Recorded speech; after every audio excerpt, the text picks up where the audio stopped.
Pemirsa, banjir yang menjadi masalah menahun di Indonesia tentunya butuh penanganan serius dan tepat agar tak lagi menjadi bencana di kala musim hujan tiba. Di Bekasi, Jawa Barat menjadi wilayah yang terparah terdampak banjir. Lantas apa solusinya? Untuk membahasnya sudah bergabung bersama kami Wakil Menteri Pekerjaan Umum Diana Kusumastuti. Selamat pagi Ibu Diana. Selamat pagi, Baik, terima kasih Mas. telah Apa kabar? bergabung. Kabar baik, Ibu. Terima kasih telah bergabung di Breaking News Metro TV. Bu Diana, kami mau langsung saja setelah melihat berbagai kondisi di sejumlah daerah, Bu. Apa kemudian hasil temuan penyebab banjir yang sebenarnya terjadi? Ya, baik. Makasih, Mas. Kalau kita berbicara banjir, pertama banjir ini memang kita kan di cuaca ekstrim ya. Cuaca ekstrim dan curah hujan kalau kita lihat di tanggal 2 itu kan juga sangat tinggi ya curah hujannya. Terus tanggal 3, 4 itu kan semakin tinggi terus curah hujannya. Nah, dengan curah hujan ini tentunya yang akan mengakibatkan meluapnya, melimpasnya air ke masing-masing sungai tadi. Namun sebenarnya kalau kita boleh bilang untuk yang di Jabodetabek ya, di Bendungan Ciawi itu sebenarnya kita di bendungan kering ya Ciawi itu sebenarnya kita juga sudah menampung ya, menahan air yang kapasitasnya sudah sangat banyak sekali, 1,6 juta meter kubik itu tanggal 2 Maret. Kemudian di Sukamahi itu juga bendungan kering itu juga sudah menampung ya. Itu sekitar 317.000 ya. Kemudian dari situ kalau di Bendungan Ciawi Sukamahi sudah menahan, artinya ke belakangnya itu harusnya sudah mengurangi arah air ke Jakarta. Tapi seperti kita ketahui bahwa banjir ini juga bukan hanya masalah infrastruktur saja kan ya. Selain infrastruktur, ini juga tentunya akan ada terkait juga dengan masalah peran Pemda juga ya kan untuk pengendalian pemanfaatan ruangnya. Dan kami di pemerintah pusat selain membangun infrastruktur untuk pengendalian banjir, itu juga tataran kebijakan kita yang ada. Nah, masalah banjir ini sebenarnya masalah lintas sektor. Lintas sektor itu artinya misalnya nih penataan ruang kan dengan publik itu kan dengan daerah. Kemudian juga di sisi hulu dan hilirnya ini juga ada beberapa stakeholder, ada pemerintah daerah, pusat, dan tidak hanya di PU saja, tapi juga ada dari ATR, dari lingkungan hidup, kemudian banyak hal yang ini dan Pemda. Nah, Baik. kemudian kalau kita lihat kewenangan dari ini cukup banyak. Nah, kalau kemarin memang tidak ada tanggul-tanggul yang jebol memang. Tetapi kalau misalnya ada infrastruktur yang mungkin ada yang belum selesai, memang ada. Masalahnya apa? Masalahnya juga karena ya dengan pemerintah daerah masalah lahan yang belum beres dan sebagainya. Ini ada beberapa yang seperti itu juga. Tetapi tidak ada infrastruktur yang tanggul jebol memang ada, tapi memang pelampiasan curah hujan yang sangat tinggi sehingga sangat tinggi tersebut yang sebenarnya kita sudah tanggul ya Baik. kayak kemarin di Bekasi tanggul sudah 4 meter itu pun juga bisa melimpas ya airnya karena Baik. memang volumenya melebihi dari Tinggi. Ya. perencanaan Ki 25 yang diinikan, tapi ternyata dia volumenya 2 kali lipat. Nah, itu yang akhirnya Baik. menjadi ini. Artinya memang sudah disimpulkan bahwa intensitas hujan yang tinggi ditambah juga tidak ada isu soal tanggul jebol itu yang kemudian menyebabkan banjir. Tapi bagaimana kemudian dengan hal infrastruktur lainnya Ibu? Misalnya kemarin apakah saat banjir upaya pemompaan itu juga maksimal? Ya, kalau pemompaan kemarin kita lakukan secara maksimal. Namun memang ada beberapa yang mungkin kita lihat ada 1-2 lah ya Pak ya yang memang belum hidup atau menghidupkannya telat kayak gitu ya. Nah ini masalahnya kan dengan OP juga. Tetapi yang paling penting di sini adalah sampah. Sampah ini juga yang akhirnya menghambat ketika kita akan membuka pintu, membuka apa. Nah, ini ada hal-hal yang sifatnya teknis ya, teknis terkait hal tersebut. Tetapi kalau infrastruktur, saya bilang bahwa semuanya sudah kita lakukan sesuai dengan perencanaan. Namun kalau yang di Bekasi memang key-nya itu beda dengan yang di Jakarta. Di Bekasi itu kita menggunakan Ki 25, tetapi ternyata daya tampung yang harusnya 600, tapi di situ air melampias itu melebihi sampai 1.200 Baik. meter kubik. Bu Diana, kami sudah tangkap infonya, sudah kami tangkap poin. Baik, kita ke informasi soal banjir lagi dan kembali kami lanjutkan perbincangan pemirsa bersama dengan Wamen PU, Ibu Diana yang masih tersambung bersama dengan kami. Ibu, dari berbagai pernyataan yang Ibu lontarkan di media, ini saya catat nantinya sudah ada upaya untuk relokasi warga dan juga penataan lokasi, tepatnya di sungai, di area Sungai Ciliwung di Kabupaten Bogor. Itu kapan Bu akan dilakukan? Mas, ini pernyataannya salah ya. Kemarin saya menyampaikan yang direlokasi itu adalah ketika saya melihat pasca banjir bandang yang ada di Cisarua, ya, di Cisarua yang kemarin saya sampaikan. Karena kenapa? Yang di Ciliwung yang ada Cisarua itu kemarin kan banjir bandang sebelum banjir yang ada di Jakarta dan Bekasi, ya kan?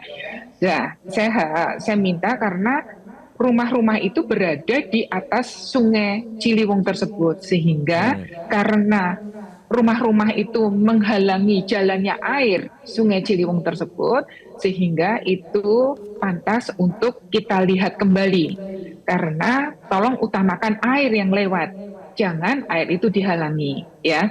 Itu ya. Jadi pernyataan yang saya sampaikan yang direlokasi itu adalah yang di Cisarua, ya, di Cisarua pasca banjir bandang kemarin, ya.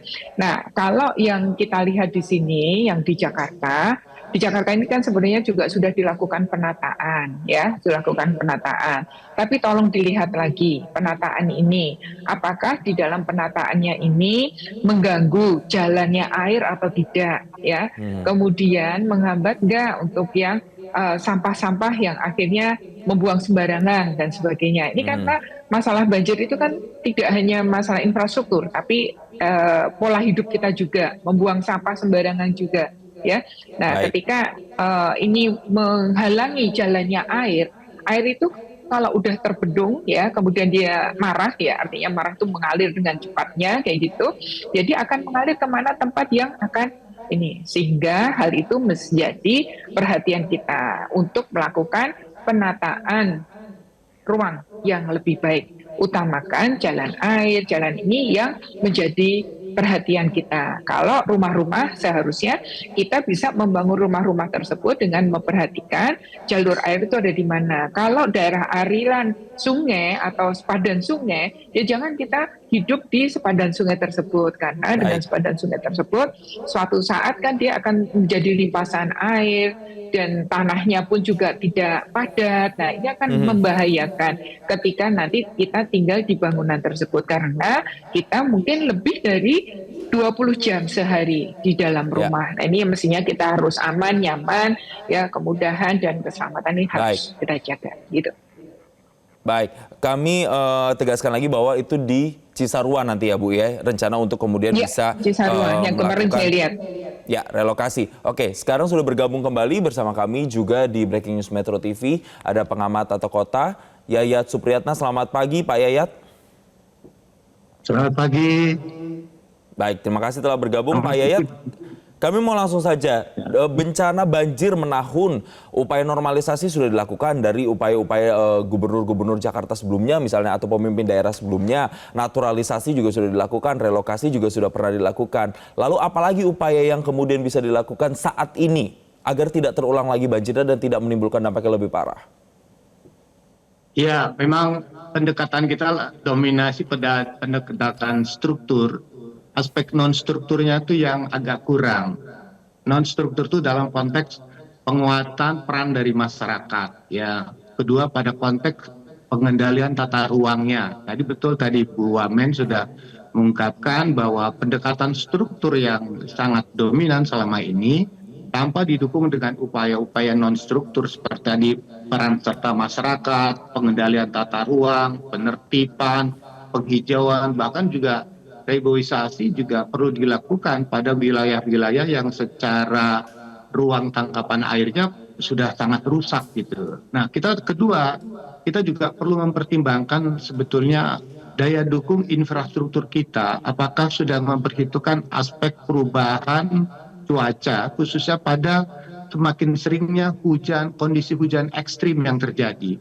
Maka otomatis kalau kondisi hujan ekstrim dengan durasi yang cukup panjang seperti yang kemarin kita alami, itu perlu menjadi catatan penting dengan kapasitas sistem tata kelola pengendalian banjir pada setiap kota.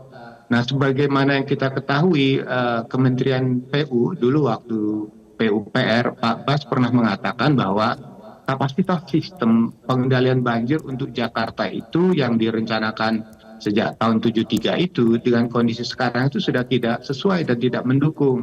Harus ada upaya peningkatan kapasitas. Kalau menurut pengamatan saya itu perlu ada 3 kali peningkatan kapasitas dari sistem pengendalian banjir di Jakarta. Kalau Jakarta sudah bagus, sudah punya, bagaimana sistem pengendalian banjir yang ada di Kota Bekasi? Bagaimana dengan Kota Depok? Bagaimana dengan wilayah Kota Bogor maupun Kabupaten Bogor? Setiap kota itu mempunyai karakteristik yang berbeda ya. Artinya pendekatan pengendalian banjir di wilayah Kabupaten Bogor, Kota Bogor akan berbeda dengan wilayah hilirnya seperti Jakarta maupun Bekasi. Nah, kalau pendekatan-pendekatan yang di wilayah di Kabupaten Bogor, misalnya untuk wilayah hulu dalam konteks tangkapan airnya sudah ada misalnya tadi pengembangan Ciawi dan Sukamahi. Tapi yang agak kurang adalah pada konteks penertiban tata ruangnya. Selama ini kita akui bahwa aspek tata ruang ini sangat sulit untuk diterapkan, untuk tegas lah. Kelihatannya untuk tata ruang ini perlu ada keberanian, ketegasan untuk melakukan penindakan terhadap semua bentuk pelanggaran. Nggak ada artinya pembangunan infrastruktur yang secara masif kita lakukan tanpa adanya pengendalian tata ruang yang secara masif bisa dilakukan. Nah, di sini maka kita berharap peran dari pemerintah daerah yang menjadi wilayah utama dalam konteks pengendalian tata ruang ini menjadi perlu kita dorong untuk lebih ini. Nah, kemudian yang lainnya juga catatan kita adalah penerapan sanksinya. Sampai sekarang ini bisa dikatakan kita sanksi untuk menjalankan atau menerapkan sanksi itu sendiri. Atau kata bahasa kita itu andilau antara dilema dan kegalauan. Karena sekali lagi ketika tertib ruang akan dilakukan pasti ada resistensi. Baik masyarakat maupun pelaku usaha itu sendiri. Baik, itu adalah grand design besarnya yang diharapkan ini benar-benar bisa mengatasi permasalahan banjir. Nanti kita akan bahas juga upaya terkini ya, yang paling terdekat yang kemudian bisa kita lakukan di depan mata untuk mengatasi banjir saat ini apa. Kita akan bahas usai jeda berikut, tetaplah bersama kami di Breaking News Metro TV.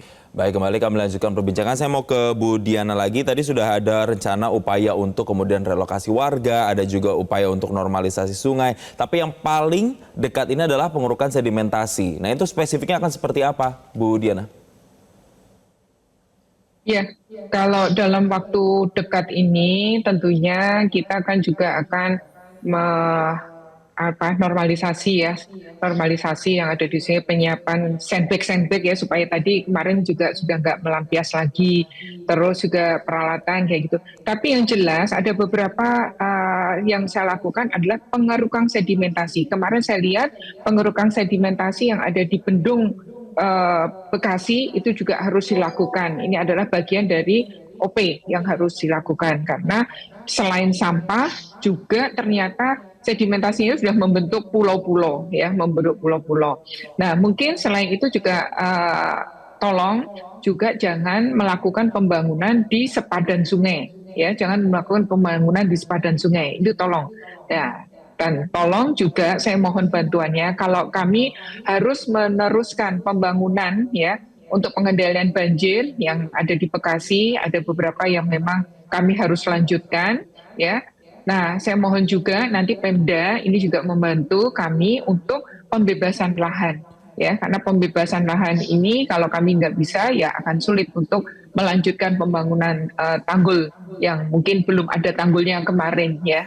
Kemudian juga saya mohon sampah-sampah ya, itu juga Pemda membantu juga agar sampah-sampah itu ya benar-benar dibuang di tempatnya, jangan dibuang di yang sehingga akan menutup ya jalannya air tadi ya. Itu yang saya harapkan, dan kami mohon juga teman-teman semuanya sekali lagi untuk mengeluarkan izin pembangunan itu tolong benar-benar jangan di sepadan sungai. Ini yang saya harapkan. Sehingga pemanfaatan dari lahan ini mesti harus dijaga lagi untuk itu.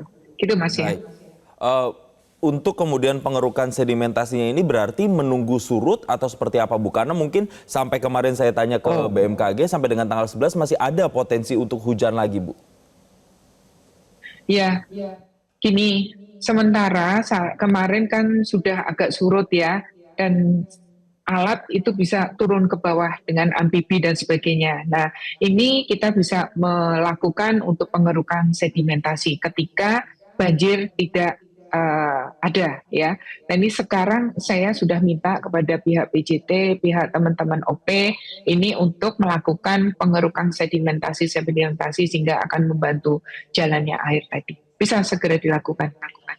Tapi jangan pas banjir ya Mas ya, jangan pas banjir.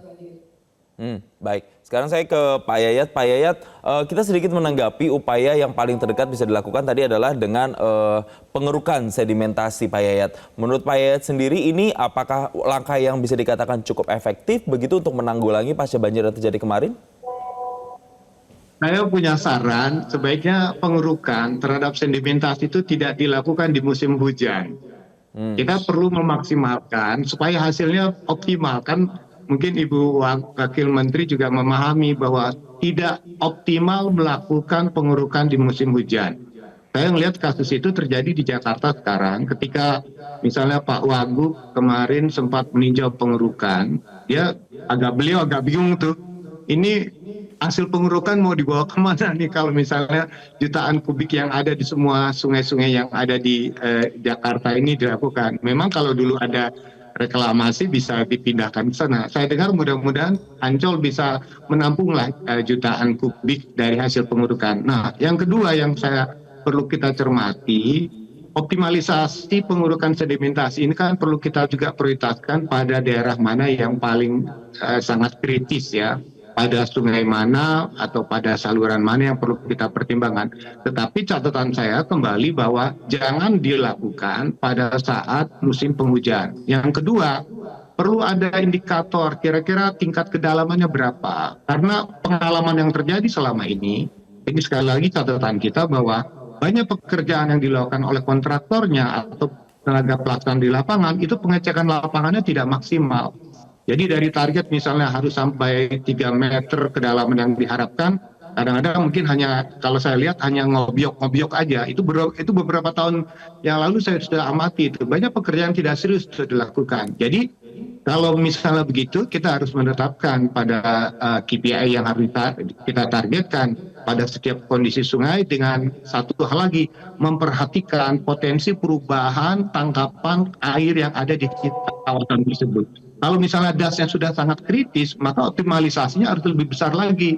Nah, yang kedua, untuk kasus Bekasi mungkin saya minta pendapat dari Ibu Wamen kira-kira, apakah Bekasi itu perlu dengan tanggul kiri kanan sungainya, Bu? Karena kalau menurut saya, muka air kali Bekasi dengan muka jalan itu sudah beda tipis. Jadi kalau misalnya Bekasi itu dapat gangguan sensitivitas air di hulunya saja, itu pasti sudah meluber kemana-mana. Nah, yang kedua, ada kondisi drainase di wilayah kiri kanan dari perumahan yang ada di sekitar Bekasi, itu levelnya lebih rendah dibandingkan dengan muka air sungai yang ada.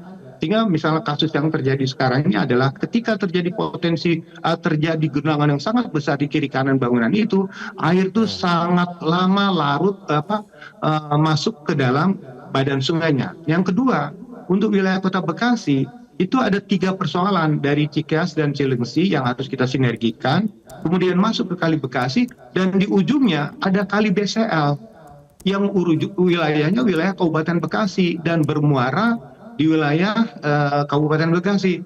Jadi memang ketika pengurukan dilakukan secara parsial, mungkin tidak akan maksimal hasilnya, tapi mau tidak mau pasti secara menyeluruh lah. Karena kan kita tidak tahu bagaimana tingkat kekritisan yang terjadi pada setiap alur sungai itu, sehingga pengurukan-pengurukan yang maksimal itu bisa disinergikan untuk seluruh wilayah. Jadi Baik, satu lancar, tapi di ujung mandek ini kan juga tidak optimal, kan air baik. tidak selancar yang kita harapkan. Pak Ini Yayat, nanti catatan saya kita temukan hasil diskusi di lapangan. ya.